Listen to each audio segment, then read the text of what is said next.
નમસ્કાર મિત્રો દેશ અને દુનિયાના સુપરફાસ્ટ સમાચારમાં તમારું સ્વાગત છે।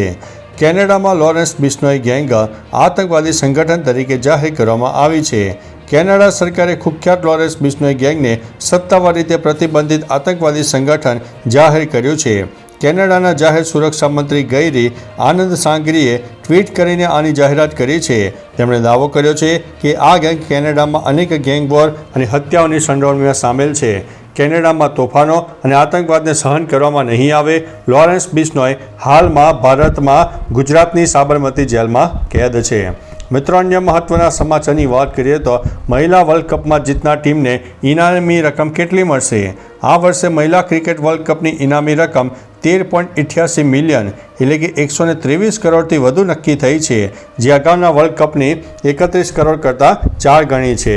ચેમ્પિયન ટીમને 40 કરોડ મળશે, જ્યારે ફાઇનલમાં હારનાર ટીમને 20 કરોડ મળશે। આ નિર્ણય મહિલાઓના ક્રિકેટને વૈશ્વિક સ્તરે પ્રોત્સાહન આપશે અને ખેલાડીઓને વધુ ઉત્સાહ સાથે પ્રદર્શન કરવા માટે પ્રેરિત કરશે। મિત્રો, અન્ય મહત્વના સમાચારની વાત કરીએ તો મુજાહિદીન આર્મીના 4 સભ્યો ઝડપાયા છે। મોટા ષડયંત્રનો પર્દાફાશ। ઉત્તર પ્રદેશ એટીએસે રાજ્યના વિવિધ જિલ્લાઓમાંથી મુજાહિદીન આર્મીના 4 સભ્યોની ધરપકડ કરી છે। આ સંખો તોફાની જેહાદ દ્વારા ભારતમાં લોકશાહી વ્યવસ્થાને ઉથલાવીને શરિયા કાયદો સ્થાપિત કરવાની યોજના બનાવી રહ્યા હતા। પાકિસ્તાની સંગઠનોથી પ્રભાવિત આ આરોપીઓ સમાન વિચારધારા ધરાવતા લોકોને કટ્ટરપંથી બનાવીને આતંકવાદી કૃત્યો આચરવાનું ષડયંત્ર રચી રહ્યા હતા। મિત્રો, અન્ય મહત્વના સમાચારની વાત કરીએ તો અફઘાનિસ્તાનમાં આખા દેશમાં ઇન્ટરનેટ બ્લેકઆઉટ થઈ ગયો। તાલિબાને અફઘાનિસ્તાનમાં અનૈતિક રોકવાના બહાને સમગ્ર દેશમાં ઇન્ટરનેટ બ્લેકઆઉટ કરવાનો આદેશ આપ્યો હતો। આ નિર્ણયથી કરોડો નાગરિકોના દુનિયા સાથેનો સંપર્ક તૂટી ગયો, જેનાથી બેન્કિંગ, ટ્રેડ નેટવર્ક અને માનવતાવાદી સહાય જેવી મહત્વની સેવાઓ પર ગંભીર અસર પડી। તાલિબાનના આ પગલાંથી પરિવારો અને વ્યવસાયો વિદેશી સંપર્કો ગુમાવતા ગભરાટ ફેલાયો છે। મિત્રો, અન્ય મહત્વના સમાચારની વાત કરીએ તો ભારતમાં પ્રથમ સ્વદેશી એઆઈ ચિપ તૈયાર, મોટી સિદ્ધિ હાંસલ। ભારતે પોતાની પ્રથમ સ્વદેશી એઆઈ ચિપનું સફળતાપૂર્વક નિર્માણ કરીને સેમિકન્ડક્ટર ક્ષેત્રે મોટી સિદ્ધિ હાંસલ કરી છે। તેલંગાણામાં ભારતીય ટેકનિકથી બનેલી આ ચિપ એઆઈ પ્રોસેસિંગને ઝડપી અને સુરક્ષિત બનાવશે। આ ચિપને બનાવનાર ઇનોવેટર દિનેશના મતે આનાથી સ્ટાર્ટઅપ્સને સસ્તા ભાવે હાર્ડવેર મળશે, જે ભારતને આત્મનિર્ભર બનાવવાની દિશામાં મહત્વનું પગલું છે। હવે તેના મેન્યુફેક્ચરિંગ પર ધ્યાન કેન્દ્રિત કરવામાં આવશે। મિત્રો, અન્ય મહત્વના સમાચારની વાત કરીએ તો 1 ઓક્ટોબરથી અનેક નિયમોમાં ફેરફાર। 1 ઓક્ટોબરથી અનેક નિયમોમાં ફેરફાર અમલી આવશે, જે લોકોના દૈનિક જીવન ઉપર સીધી અસર કરશે। ઘરેલું એલપીજીના ભાવ બદલાઈ શકે છે। રેલવે ટિકિટ બુકિંગ માટે પહેલાં 15 મિનિટમાં આધાર વેરિફિકેશન ફરજિયાત થશે। એનપીએસ, યુપીએસ અને અટલ પેન્શન યોજનાના ફી માળખામાં સુધારો થશે। યુપીઆઈ અને P2P ટ્રાન્ઝેક્શન હટાવવામાં આવશે। ઓક્ટોબરમાં બેંકોમાં 21 દિવસની રજાઓ રહેશે, જેમાં દશેરા, દિવાળી અને છઠ્ઠ પૂજા સામેલ છે।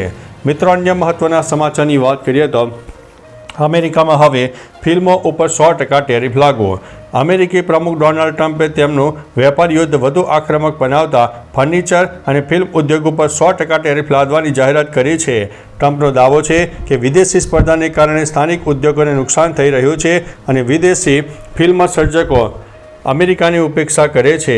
આ નિર્ણયથી ભારતીય ફિલ્મોની અમેરિકામાં કમાણી ઉપર અસર પડી શકે છે। આ નિર્ણય સ્થાનિક રોજગારને પ્રોત્સાહન આપવા માટે છે। મિત્રો, અન્ય મહત્વના સમાચારની વાત કરીએ તો સરદાર સરોવર ડેમની જળ સપાટી આ સિઝનમાં પહેલીવાર 138 મીટરે પહોંચી। સરદાર સરોવર ડેમમાં ચોમાસાની આ સિઝનમાં પ્રથમ વખત પાણીનું સ્તર 138 મીટર સુધી પહોંચ્યું છે। ડેમની મહત્તમ સપાટી 138.68 મીટર હોવાથી ફક્ત 0.68 મીટર પૂરું પાણી ભરાવાનું બાકી છે। ઉપરવાસમાં 83,000 ક્યુસેક પાણી આવી રહ્યું છે, જ્યારે 43,000 ક્યુસેક પાણી નદીમાં છોડવામાં આવી રહ્યું છે। આ સમયે આરબીપીએચ અને સીએચપીએસ ટર્બાઇન દ્વારા વીજ ઉત્પાદન ચાલુ છે। ડેમ 98% ભરાઈ ચૂક્યો છે અને તમામ દરવાજા બંધ કર્યા છે। મિત્રો, અન્ય મહત્વના સમાચારની વાત કરીએ તો અમદાવાદ એરપોર્ટ પર એશિયા કપ વિનર્સનું સ્વાગત કરવામાં આવ્યું છે. એશિયા કપ જીત્યા બાદ ભારતીય ક્રિકેટ ટીમ દુબઈથી અમદાવાદના સરદાર વલ્લભભાઈ પટેલ એરપોર્ટ ઉપર પહોંચી હતી, જ્યાં ભારતીય ક્રિકેટ ટીમના ખેલાડીઓનું વિશાળ જનમેદની દ્વારા ભવ્ય સ્વાગત કરવામાં આવ્યું.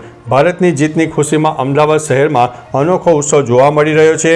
અમદાવાદના ક્રિકેટ ફેન્સે પોતાના ફેવરેટ ક્રિકેટર્સનું ઉત્સાહપૂર્વક સ્વાગત કર્યું હતું. મિત્રો, અન્ય મહત્વના સમાચારની વાત કરીએ તો ફરી રમાશે ભારત પાકિસ્તાન મેચ. એશિયા કપમાં થયેલી રસાકસી બાદ ભારત અને પાકિસ્તાન હવે ફરી એકબીજા સામે ટકરાશે, પરંતુ હવે મહિલા ક્રિકેટ ટીમો વચ્ચે મેચ રમાશે. 2025 મહિલા વર્લ્ડ કપ ગઈકાલથી શરૂ થઈ રહ્યો છે, જેમાં પહેલી મેચ ભારત અને શ્રીલંકા વચ્ચે રમાવાનું આયોજન હતું. 5 ઓક્ટોબરે ભારત અને પાકિસ્તાન વચ્ચે એક મોટો મુકાબલો થશે. ભારતીય મહિલા ટીમે હવે પાકિસ્તાન સાથે કુલ 11 વન ડે મેચો રમી છે અને તે તમામ જીતી છે. મિત્રો, અન્ય મહત્વના સમાચારની વાત કરીએ તો આગામી 3 દિવસ માટે વરસાદનું રેડ એલર્ટ. ગુજરાતમાં આગામી 3 દિવસ માટે ભારે વરસાદનું એલર્ટ આપવામાં આવ્યું છે. હવામાન વિભાગની માહિતી અનુસાર સૌરાષ્ટ્ર અને કચ્છના અનેક વિસ્તારમાં હજુ પણ વરસાદની શક્યતા રહે છે, જ્યારે રાજ્યના અન્ય ભાગમાં હળવાથી મધ્યમ વરસાદની શક્યતા રહે છે. અપર એર સાયક્લોનિક સર્ક્યુલેશન અને વરસાદી ટ્રફને કારણે આ સ્થિતિ સર્જાઈ છે. દરિયાકાંઠાના વિસ્તારોમાં લોકોને સાવચેત રહેવા માટે સૂચના આપી દેવામાં આવી છે. મિત્રો, અન્ય મહત્વના સમાચારની વાત કરીએ તો કરૂરમાં ધક્કામુક્કી, 2 લોકોની ધરપકડ. તામિલનાડુના કરૂરમાં અભિનેતા વિજયની રેલીમાં થયેલી ધક્કામુક્કીમાં 41 લોકોના મોત થયા. પોલીસે 2 લોકોની ધરપકડ કરી છે. સોમવારે ટીવીકેના જિલ્લા સચિવ વીપી માથ્યાલગનની ધરપકડ બાદ મંગળવારે યુટ્યુબર અને પત્રકાર ફેલિક્સ ગોલાર્ડની પણ ધરપકડ કરવામાં આવી છે. એફઆઈઆરમાં આરોપ છે કે વિજયે જાણી જોઈને રેલીમાં મોડું કર્યું, જેથી વધુ ભીડ ભેગી થાય અને બિનઅધિકૃત રોડ શો યોજાયો હતો. તો ચાલો મિત્રો, ફરીથી દેશ અને દુનિયાના સુપરફાસ્ટ સમાચાર લઈને મળતા રહીશું. ત્યાં સુધી અમને રજા આપશો. નમસ્તે.